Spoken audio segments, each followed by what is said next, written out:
छिपकली को शायद उसके बड़ों ने ये नसीहत की है कि बच्चा कहीं फंस जाओ और कुछ ना सूझे तो जहाँ हो वहाँ से नीचे छलांग लगा देना, एक दफ़ा थरथली मच जाएगी। छिपकली इस नसीहत पर पूरी मुस्तकिल मिजाजी से अमल करती है। क्या कम अज़ कम हमारा तजर्बा तो यही है कि जब जब इस नहश मखलूक से हमारा वास्ता पड़ा, इसका तर्ज़ अमल यही रहा। अब कल ही की सुनिए, बेगम साहबा ने किचन से आवाज़ लगाई कि ये बच्चों के कमरे में छिपकली है, ज़रा देखिएगा। इस मुख्तसर, मामूली और बज़ाहिर बेज़र इरशाद की तामील में क्या मुज़मरात हैं, नीज़ इसकी बजावरी में हमारे क्या तहफ़्फ़ुज़ात हो सकते हैं, इसका अंदाज़ा उन जान लोगों को बखूबी हो सकता है जिन्हें ऐसी सूरत दरपेश रहती है। खैर, उठ बैठी और कुछ हम ही जानते हैं कि किस दिल से उठे।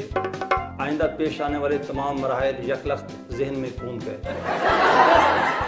लेकिन हमें एतराफ़ है कि इन पानीपती जंगों में हमेशा हमें ही पानी पानी होना पड़ा है। बहरहाल तामील हुक्म में हम उठ खड़े हुए। अब हमारा रुख उस कमरे की जानब था जहाँ अभी एक महाज खुलने वाला था। ऐसे मौक़ों पर हमेशा हमारी ख्वाहिश होती है कि बच्चों को पता ना चले और उनसे बाला बाला ही मार का असर हो जाए। लेकिन अफसोस, बच्चे कभी बेखबर रहे और ना कभी मार का ही सर हो सका। चुनांचे बच्चे हमेशा पहले ही से मौका पर मौजूद होते हैं। वैसे दानिशमंदी का तकाजा ये है कि ऐसे मौक़ों पर बंदा पहले ही घर वालों के सामने एतराफ़ कर ले कि उसे छिपकली, काकरोच और इस कबील के दीगर वाहियात जानवरों से ज़रा डर शर लगता है। वरना होता यह है कि बंदा मौका पर नहायत भोंडे अंदाज में पकड़ा जाता है, ज़ुबान गुंग हो जाती है और दीगर आज़ाब बोलना शुरू हो जाते हैं। हमने भी चूँकि कभी एतराफ़ नहीं किया, चुनांचे अक्सर रंगे हाथों पकड़े जाते हैं। महाज वाले कमरे के करीब पहुँचे तो लाशऊरी तौर पर पहला काम ये हुआ कि हमने बाएं हाथ से शलवार को घुटनों तक उठा लिया। हालांकि जहाँ तक हमें याद पड़ता है फर्श पर कोई पानी वगैरह मौजूद नहीं था। ये महज एक इज़्तिरारी अमल था। मौका पर पहुँचते ही हमने इस सामान हर्ब का जायज़ा लिया जो बच्चों ने वहाँ मुहैया कर रखा था। सामान में झाड़ू, 2 अदद वाइपर और जाले उतारने वाली डांग शामिल थी। हमने देखा कि सब बच्चे कमरे के कोने में मौजूद हैं। उनकी उंगलियां छिपकली की तरफ उठी हुई हैं, आंखें खौफ से खुली हुई और आवाज़ बंद। देखा तो एक बड़े साइज की दबंग छिपकली छत पर पंखे के पास महवे इस्तराहत थी।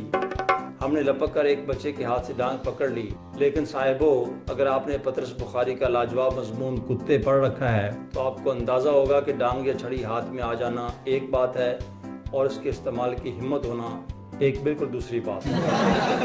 हमें इस वक्त यही मरहला दरपेश था। बहरहाल हम थोड़ा आगे बढ़े, सब कुछ ठीक था, बस टांगे ज़रा साथ नहीं दे रही थी और इसकी वजह घिन और कराहत में गूंदा हुआ वो खौफ है जो उस मखलूक को देखते ही हमारे ऊपर तारी हो जाता है। हमने डांग छिपकली की तरफ बढ़ाई, लेकिन वो बेहिस्सो हरकत वहीं मौजूद रही। बच्चों का दम गोया हल्क में अटका हुआ था। उनका मुंह नीचे और आंखें ऊपर छिपकली पर मरकूज थीं। डांग और आगे बढ़ी और अब उसकी दुम को तकरीबन छूने लगी।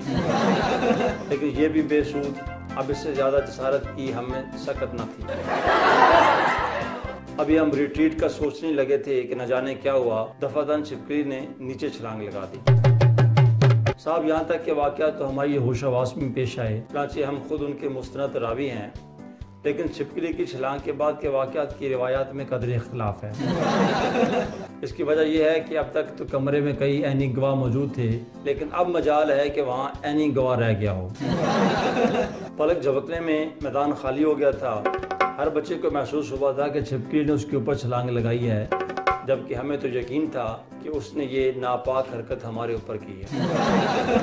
बहरहाल बहुत मोहतात अंदाज़ा लगाएं तो पता चलता है कि छलांग के साथ ही कमरे से निकलने के लिए एक हड़बाऊं किस्म की भगदड़ मच गई थी। और जब हम बच्चों को ना डरने और वापस आने की तलकीन कर रहे थे तो इस वक्त खुद घर का बैरूनी गेट क्रॉस कर रहे थे। कमरे में सिर्फ सबसे छोटा बच्चा ही खड़ा रह गया था। वो भी इतना समझदार नहीं हुआ था कि डर जाता। जब माहौल कदरे शांत हुआ और ज़िंदगी नॉर्मल हुई तो हमारी मोहतात वापसी मुमकिन हो सकी। हमने देखा कि वो नासमझ मुन्ना अब भी वहीं खड़ा था, लेकिन छिपकली गायब थी।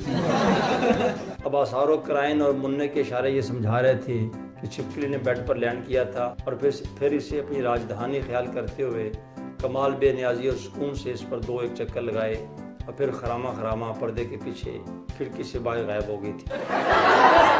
मिशन मुकम्मल हो चुका था। हमने सवाने हर्ब समेटा, बच्चों को हस्बे मामूल बाहौसला ज़िंदगी गुजारने पर एक मुख्तसर लेक्चर दिया और कमरे से बाहर निकल आए। बाहर निकले तो कहीं से बेगम साहिबा की आवाज़ आई, क्या बना? हमने सर झटकते हुए कहा, भाग गई कमबख्त, ज़रा ठहरती तो उसे बताते।